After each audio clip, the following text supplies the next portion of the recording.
आरिश सरकार ने लिखा है, न मीनार महलों की शौकत बचेगी, बचेगी तो बस एक मोहब्बत बचेगी। नहीं हुक्मरां की हुकूमत बचेगी, मोहब्बत बचेगी, मोहब्बत बचेगी। कुएं में चलो कूद जाते हैं दोनों, तभी इस ज़माने की राहत बचेगी। नाज़रीन, मैं हूँ यासिर रशीद और आप मेरा व्लॉग देख रहे हैं। नाज़रीन, ये किसी को उठाने, किसी को दबाने, किसी का घर जलाने से रियासत नहीं बचने वाली। रियासत के उस्लूब को उसकी बुनियाद के ऊपर अगर आप उस्तवार करेंगे तभी रियासत बच पाएगी। आपको बातचीत करना होगी, बातचीत के रास्ते खोलना होंगे। बसूरत दीगर 2 दिनों से जिस तरह के हमने मनाजिर देखे हैं, दिल खून के आंसू रोता है। बहुत से सवालात हैं, उन सवालात के जवाबात जानने की कोशिश कीजिए। वो सवाल ये है कि अगर किसी के घर को जलाया गया तो किसकी ईमा पे जलाया गया। वो सवाल ये है कि कुछ मनाजिर जो हमने सोशल मीडिया के ऊपर गर्दिश करते देखे कि किस गाड़ी से कौन से अफराद उतरते रहे, उसकी जवाबदेही चाहिए। या अगर किसी को उकसाया गया है इमलाक को नुकसान पहुंचाने के लिए, तो उसकी बुनियादी वजूहात को जानने की ज़रूरत है। ये जो इतने ज़ख्मी हुए हैं, इनकी बाज़पुरस कौन करेगा? चाहे वो ज़ख्मी सिक्योरिटी इदारों के लोग क्यों ना हो, चाहे वो कोई डीएसपी क्यों ना हो, चाहे वो एक आम कारकुन ही क्यों ना हो, इसकी जवाबदेही कौन करेगा? किसकी जानिब से उकसाया गया? कौन सहूलतकार था इस पूरे मामले में? इस पूरे मंजरनामे के तहत किसने उभारा और किसने ट्रैप का शिकार बनाया? ये बेशुमार सवालात हैं। और बिलाखिर आज सुप्रीम कोर्ट में जब इस्तदा की गई कि इस पूरे मंजरनामे को और गिरफ्तारी को गैर कानूनी करार दिया जाए, तो सुप्रीम कोर्ट की तरफ से बड़ा हुक्म मंजर-ए-आम पे यह आया कि पाकिस्तान तहरीक-ए-इंसाफ के चेयरमैन इमरान खान साहब को रिहा कर दिया जाए। और रिहाई जो है वो एक रात तक के लिए है। कल इस्लामाबाद हाई कोर्ट से रुजू करने की बात की गई है। यहां पर भी एक सवाल जन्म लेता है, माजी के अंदर अगर किसी को किसी केस में रिहाई दे दी जाए या उसकी गिरफ्तारी को गैर कानूनी करार दिया जाए, तो उसे इजाज़त होती है कि वह एक आम शहरी की तरह नकलो हमल को बरकरार रख सकता है। लेकिन यहाँ पे जब इस्तदा ये की गई कि हमें ज़मान पाक या बनी गाला जाने की इजाज़त दी जाए, तो तब चीफ जस्टिस ने यह कहा कि आपको इजाज़त नहीं दे सकते, आपकी सिक्योरिटी को मलहूज़े खातिर रखना होगा। आप समझिए कि आप सुप्रीम कोर्ट की कस्टडी में हैं और आपको इसी वजह से पुलिस लाइन्स के गेस्ट हाउस में रात गुजारना पड़ेगी। आप वहाँ बैठिए, गपशप लगाइए, सो जाइए, सुबह उठिए और अदालत में पेश हो जाइए। आज जब अदालत के रोस्टम के ऊपर इमरान खान साहब मौजूद थे, ये जो हम मीडिया के ऊपर बातें देख रहे हैं कि इमरान खान साहब ने अपना मौक़िफ़ पेश किया और उसमें उन्होंने ये बात की कि मैं कैसे रोक सकता हूँ किसी को, या मैं इस पूरे मंजरनामे में किस तरह मुलव्वस हो सकता हूँ कि अगर कहीं पर जलाओ घेराव हुआ। इमरान खान साहब उस वक्त तक लाइल्म थे, जो सुप्रीम कोर्ट की हेयरिंग आज सुन रहे थे, जिनमें वकला भी मौजूद थे, जिनमें सहाफ़ी भी मौजूद थे। वो ये कहते हैं कि जब इस समात के बाद इमरान खान साहब 15 मिनट कुर्सी पे बैठे रहे हैं, कोर्ट रूम से मुअज़्ज़ज़ जजेस साहिबान के जाने के बाद भी, तब इमरान खान साहब को बताया गया कि खान साहब इन 2 दिनों के अंदर आपके इतने कारकुनों की हलाकत हो चुकी है। तो कहते हैं कि वो कुर्सी से ज़रा हिले हैं और उन्होंने कहा है कि ये बात मुझे पहले क्यों नहीं बताई गई, मैं रोस्टम पे ये बात करता। फिर उन्हें ये बताया गया कि कल असद उमर को भी सुप्रीम कोर्ट से निकलते हुए इहाता अदालत से गिरफ्तार किया गया, तो वह अपनी कुर्सी पर आधा उठे और हैरानी का इजहार किया और उनकी जानिब से ये कहा गया कि मुझे इन तमाम बातों से लाइल्म रखा गया, मुझे कुछ भी नहीं बताया गया। इन्हीं ख्यालात का इजहार आज उन्होंने सुप्रीम कोर्ट के अंदर भी किया कि मुझे किसी शय के मुतालिक नहीं बताया गया। कल मेरे वकला ने यह बताया था कि मुल्क के अंदर इंतशार हो रहा है। वो एक मुख्तसर सी गुफ्तगू थी और उस मुख्तसर सी गुफ्तगू के बाद मैं परेशानी में मुब्तला था, मुझे नहीं मालूम कि क्या कुछ हुआ है। सुप्रीम कोर्ट की हेयरिंग के ऊपर तो बात करेंगे, लेकिन क्या कुछ हुआ पहले उस पर बात कर लेते हैं। बात अभी करते हैं पाकिस्तान तहरीक इंसाफ के कारकुनान और रहनुमाओं के हवाले से। लाहौर में इत्तलात ये हैं कि मुतअद्दिद कारकुनान जख्मी हुए, 2 जाँ बहक हुए, 300 से ज़ायद कारकुनान को गिरफ्तार किया गया। फैसलाबाद में 13 कारकुनान जख्मी हुए, 3 जाँ बहक हुए, 200 से ज़ायद को गिरफ्तार किया गया। कोयटा में 6 कारकुनान जख्मी हुए, 3 जाँ बहक हुए, 100 से ज़ायद गिरफ्तार कर लिए गए। मालाकंड में 18 पाकिस्तान तहरीक इंसाफ के कारकुनान जख्मी हुए, 3 जाँ बहक हुए। मर्दान में 2 कारकुनान जख्मी हुए। चकदरा में 13 जख्मी हुए, जबकि 1 जाँ बहक हो गया। सबसे अफसोसनाक वाकया बटखेला में पेश आया, जहां पर 30 से जायद कारकुनान जख्मी हुए, जबकि 20 जान की बाजी हार गए इस दंगा फसाद में। गुजरांवाला में 10 कारकुनान जख्मी हुए, 1 जाँ बहक हुआ, 100 से जायद जख्मी हुए। रावलपिंडी में 5 खवातीन जख्मी हुई, 200 से जायद कारकुनान को गिरफ्तार कर लिया गया। इस्लामाबाद से 300 से जायद कारकुनान को गिरफ्तार किया गया। कराची से 250 से जायद कारकुनान को गिरफ्तार किया गया। पेशावर में 14 कारकुनान जाँ बहक हुए, 10 से जायद गिरफ्तार कर लिए गए। जबकि इसके अलावा पाकिस्तान तहरीक इंसाफ के रहनुमा असद उमर को इहाता अदालत से गिरफ्तार किया गया। साबिक गवर्नर पंजाब उमर सरफराज चीमा को घर पे छापा मार के गिरफ्तार किया गया। अली जैदी जो सिंध के पाकिस्तान तहरीक इंसाफ के सदर हैं, उन्हें कराची से गिरफ्तार किया गया। सईद अफरीदी जो मेंबर पंजाब असम्बली रहे हैं, उन्हें उनके घर पे छापा मारकर गिरफ्तार किया गया। इनके एमपीए अकरम उस्मान और उनके भाई को घर पे छापा मार के गिरफ्तार किया गया और घर में तोड़फोड़ की गई। पाकिस्तान तहरीक इंसाफ के वाइस चेयरमैन शाह महमूद कुरैशी को जीबी हाउस से गिरफ्तार किया गया। यही नहीं बल्कि चीफ मिनिस्टर गिलगित बल्तिस्तान को जीबी हाउस में ही नजरबंद भी कर दिया गया। पाकिस्तान तहरीक इंसाफ के सीनियर रहनुमा मुराद सईद को गिरफ्तार किया गया। साबिक डिप्टी स्पीकर कौमी असम्बली कासिम सूरी को इस्लामाबाद से गिरफ्तार किया गया। पाकिस्तान तहरीक इंसाफ के सीनियर रहनुमा अली मोहम्मद खान को जब आज समाअत के मौके पे इमरान खान को पेश किया जाना था, तो वो भी सुप्रीम कोर्ट की जानिब जा रहे थे, तो उन्हें सरीना चौक से गिरफ्तार किया गया। पाकिस्तान तहरीक इंसाफ के सीनियर नायब सदर फवाद हुसैन चौधरी को कल सुप्रीम कोर्ट से निकलते हुए गिरफ्तार किया गया।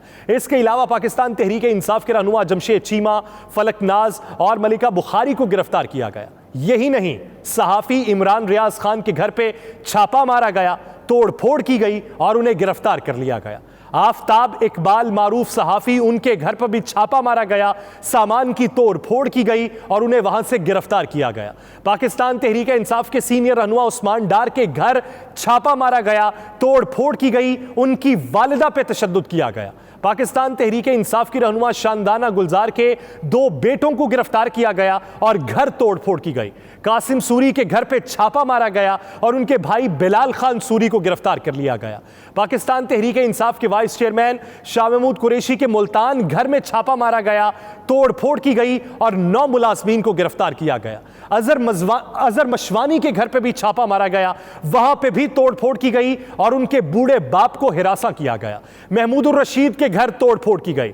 डॉक्टर यास्मीन राशिद के घर हंगामा आराई की गई और उनके दामाद को गिरफ्तार कर लिया गया। राजा महफूज के घर पे छापा मारा गया, वहां पे तोड़फोड़ की गई। अरसलान भट्ट जो मुल्तान में सोशल मीडिया को कंट्रोल करते हैं, उसके घर पे भी छापा मारा गया। मजमूई तौर पे 100 के करीब जख्मी हुए। मजमूई तौर पे 47 अफराद पाकिस्तान तहरीक इंसाफ के जाँ बहक हुए। 1000 से जायद कारकुन गिरफ्तार कर लिए गए। ये वो मंजरनामा है। इसके अलावा मुल्क भर के अंदर कहां पे तोड़फोड़ हुई। कोर कमांडर लाहौर का घर जलाया गया, अस्करी प्लाजे को जला दिया गया, यादगार शोहदा के ऊपर तोड़फोड़ की गई, दीगर शहरों में बेशुमार मकामात के ऊपर आग लगाई गई, रेडियो पाकिस्तान को जलाया गया, मुख्तलिफ दफातर को जलाने की या तो कोशिश की गई या उन्हें जला के खाकिस्तर कर दिया गया। एहतसाब होना चाहिए। ममलिकत खुदादाद पाकिस्तान में जिस हद तक अनारकी फैली है और उसकी बुनियादी वजह जो बना है, उस सब का एहतसाब होना चाहिए। लेकिन सवाल यह है कि आप एहतसाब के नाम पे सिर्फ अपने मुखालिफिन को दबाएंगे। अगर कोई उकसाता रहा है तो उकसाने वालों का भी तदारुक होना चाहिए। यहाँ पे कोई पार्टी नहीं है, यहाँ पे कोई शख्सियत नहीं है, यहाँ पे कोई इदारा नहीं है। ये रियासती इमलाक है और ये रियासत पाकिस्तान को नुकसान पहुंचाया गया है। इसमें कोई एक जमात मुलव्वस नहीं है। आप मनाजिर देखेंगे तो आपको ये लगेगा कि ये पूरा मंजरनामा, इसकी कड़ियां किसी ना किसी से जरूर जुड़ती हैं, किसी एक शख्स से, किसी एक पार्टी से नहीं जुड़ती। हम किस समत को चल पड़े हैं?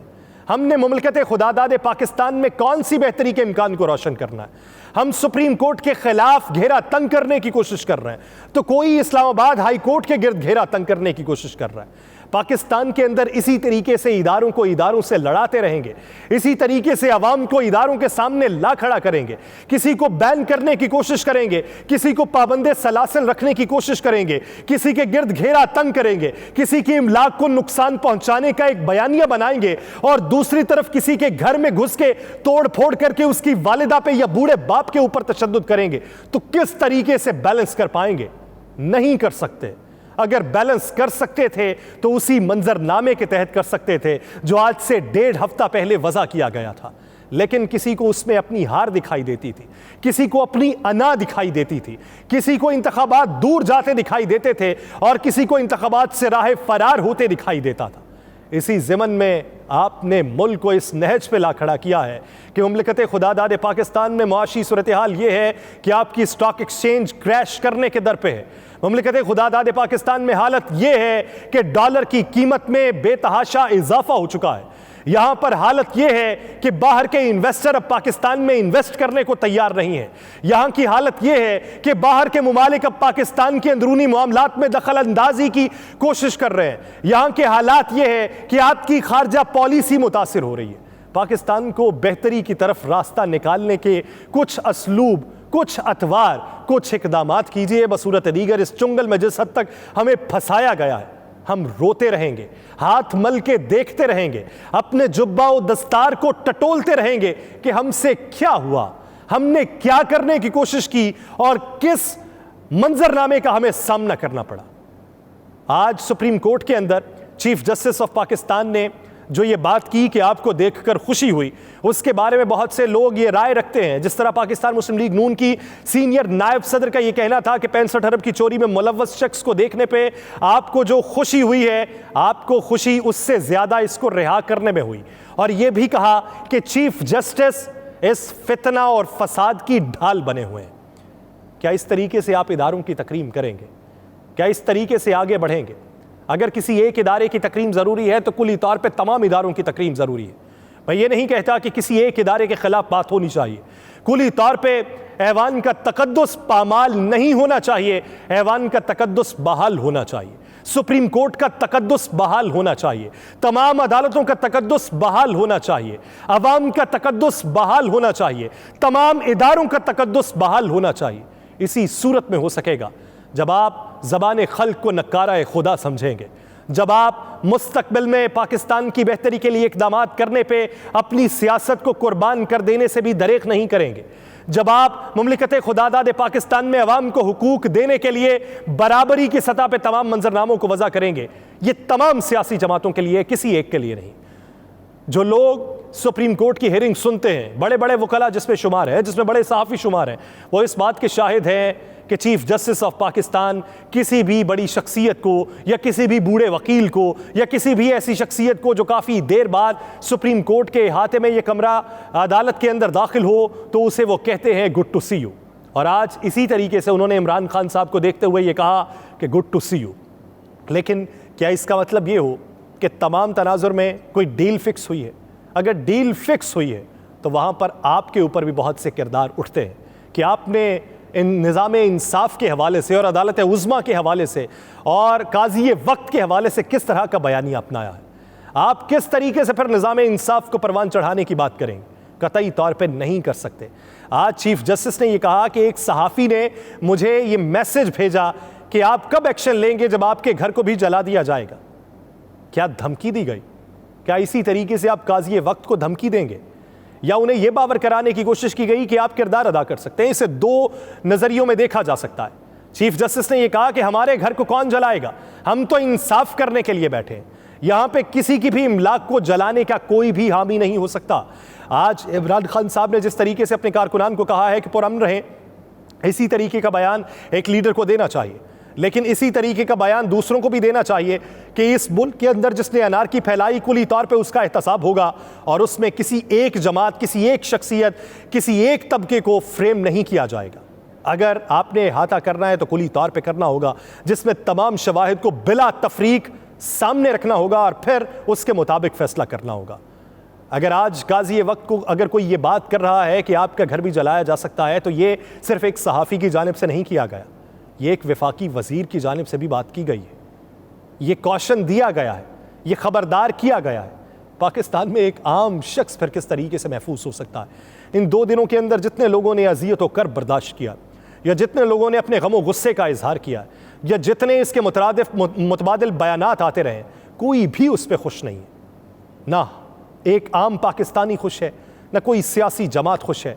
हाँ, वो खुश हो सकते हैं जो ये समझते हैं कि इसी तरह से हमारी सियासत परवान चढ़ सकती है। वो चाहे पाकिस्तान तहरीक इंसाफ हो, चाहे पाकिस्तान मुस्लिम लीग नून हो, चाहे पाकिस्तान पीपल्स पार्टी हो, जमीयत उलमा इस्लाम फे हो या कोई और हो।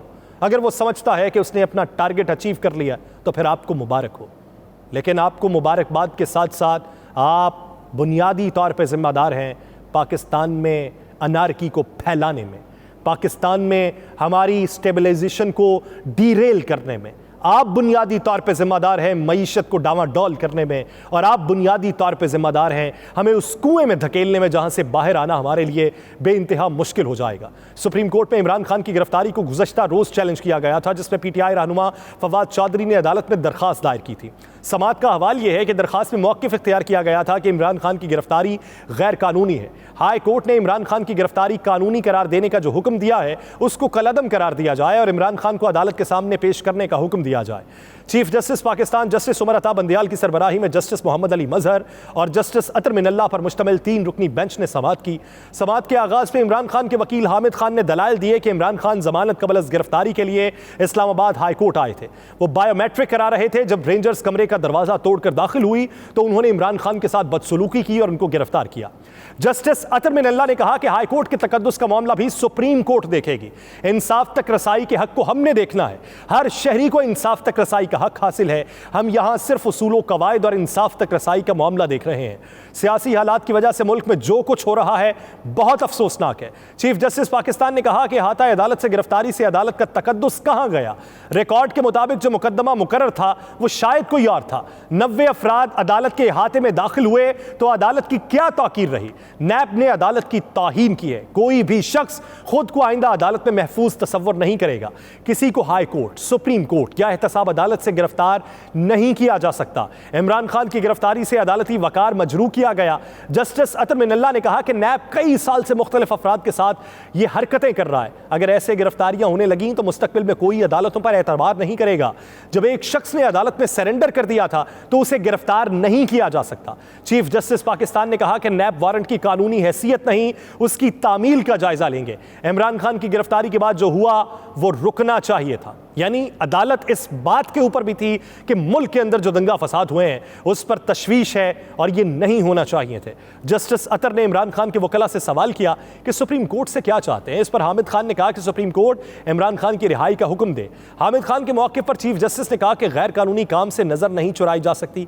आप जो फैसला चाहते हैं उसका इत्तलाक हर शहरी पर होगा। इंसाफ तक रसाई हर शहरी का हक है। अदालत ने सवाल उठाया कि इमरान खान नैब में शामिल तफ्तीश क्यों नहीं हुए। क्या नैब नोटिस में इमरान खान को ज़ाती हैसियत में तलब किया गया था। नैब दूसरों से कानून पर अमल कराना चाहता है, खुद नहीं करता। अदालत ने कहा कि वाज़ेह है कि इमरान खान ने भी नैब नोटिस पर अमल नहीं किया था। नैब नोटिस का मतलब होता है कि मुतल्लिका शख्स मुल्ज़िम तस्वर होगा। जस्टिस मोहम्मद अली मजहर ने कहा कि कई लोग नैब नोटिस पर ही जमानत करा लेते हैं। रिकॉर्ड के मुताबिक इमरान खान ने मार्च में मौसूल नैब नोटिस का जवाब मई में दिया।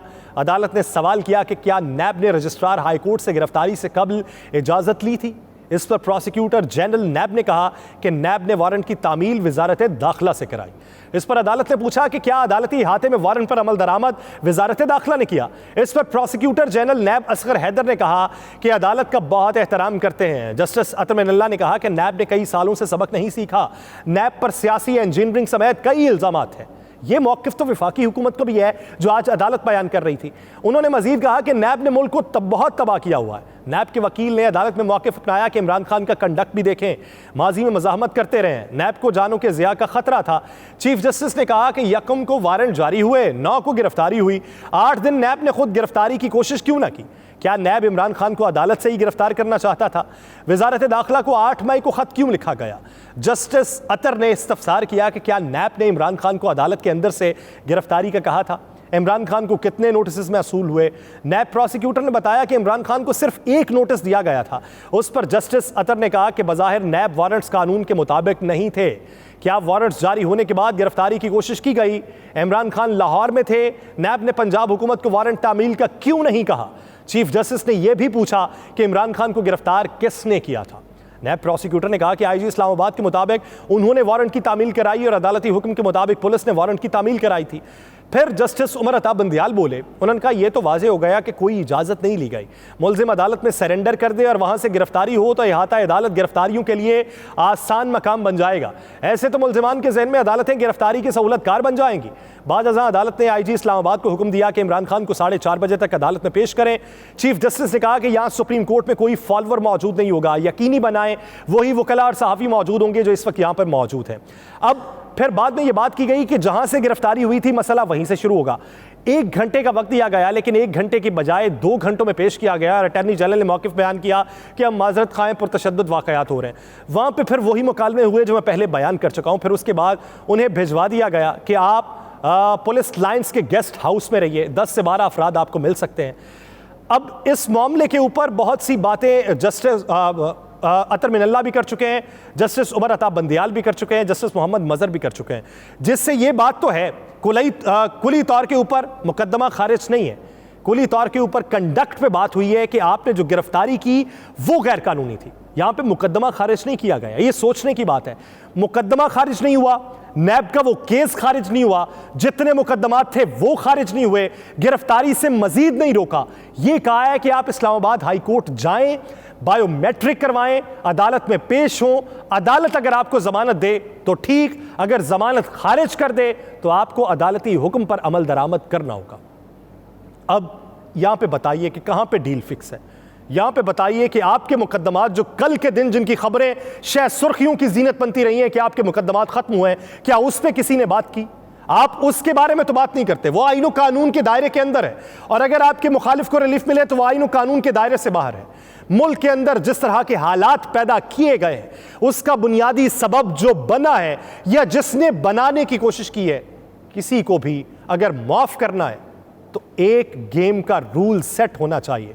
लेकिन वहां पे सवाल ये बनते हैं कि जितने अहलकार जख्मी हुए हैं उसकी जवाबदेही कौन करेगा? जो हिफाजतों पर मामूर थे, जो एक इशारे के ऊपर आगे बढ़े हैं, जिनकी अपनी मंशा उसमें शामिल नहीं थी, उन कारकुनों का क्या बनेगा जो जख्मी हुए, जो निहत्ते थे? उनका क्या बनेगा जो दूसरों पर तशद्दुद करते रहे? उनका क्या बनेगा जिनकी जानें चली गई? उनका क्या बनेगा जिनके घर पे तोड़फोड़ की गई? एहतसाब करना है तो बड़े पैमाने के ऊपर, बड़े कैनवस के ऊपर बड़ी तहरीर लिख के सब अपना कुली तौर पे एहतसाब करें। सबको अपनी गलतियां याद आ जाएंगी, हो सकता है कि उसी से आप बेहतरी का रास्ता निकाल सकें। मुझे दीजिए इजाज़त, अल्लाह ने के बाद।